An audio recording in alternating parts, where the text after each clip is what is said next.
Quie Iesu Domine, dona eis requiem. Good morning and blessed Advent. Yesterday I did do a video, but I didn't post it on Facebook. I just kept it on my YouTube channel since I was talking politics. And I know that's not everybody's cup of tea. So most of the time, if you don't find a video posted on Facebook, it is because I'm probably talking not about religion or spirituality or things that we all might agree on, but I realize that some of you listening may not share my same political persuasions. And so you can search it out on my YouTube channel if you want to see yesterday's Hey Padre. But let's get back to talking about Advent.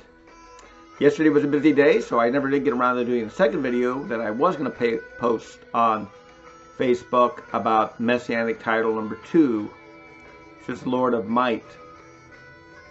And look, it sounds kind of Arabic here in the background with the Christmas music. I don't know who this is singing. Lorena McKinnett. Got a nice sound to it.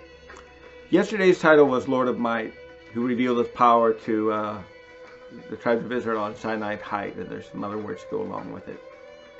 And talks about Jesus as a manifestation, as the incarnate word of the eternal Father, of the God that led Israel out of Egypt and revealed this power and might on Sinai.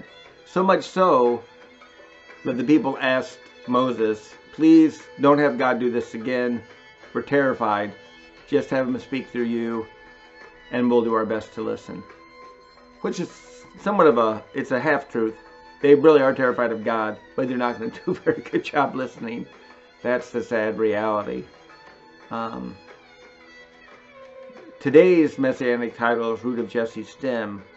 The church invites us to reflect on Jesus as the fulfillment of God's promises to David. Some nice music. But the O antiphons that reads in night prayer for tonight is, O flower of Jesse's stem, you've been raised as a sign for all peoples. Kings stand silent in your presence. The nations bow down and worship before you. Come, let nothing keep you from coming to our aid. And the only thing that really keeps God from coming to our aid is our own stubbornness, our own inattentiveness. And this is one of the real imitations of faith. We need to learn to trust God. God's goodness towards us, God's sincere interest for us, God's amazing grace working in our lives. But it's really only prayer that allows us to do that. Otherwise, the trials of life will convince us in some way that God is either indifferent or opposed to us, which is really a reflection of our own attitude, because most people are indifferent towards God, or at times opposed to Him because they think it's this whole power struggle between God and them, and it's not.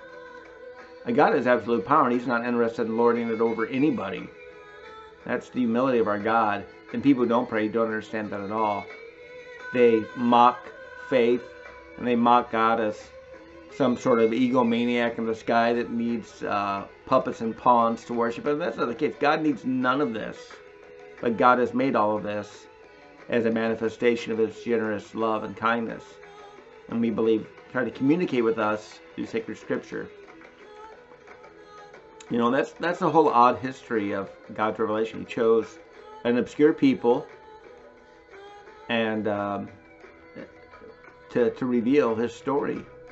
That He chose the Jews out of everybody else. Somebody in the Radio Free Almond group, which I'm a member of, had a great post, I think it was Richard, about all the different misfits God has chosen in Scripture. And it's true.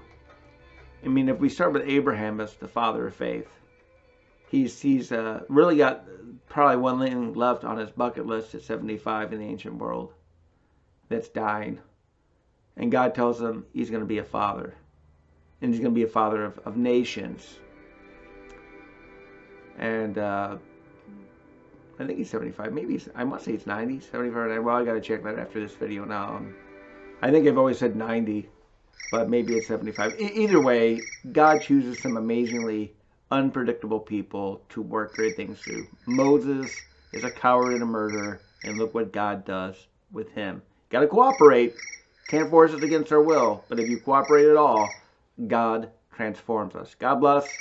Blessed Advent to all.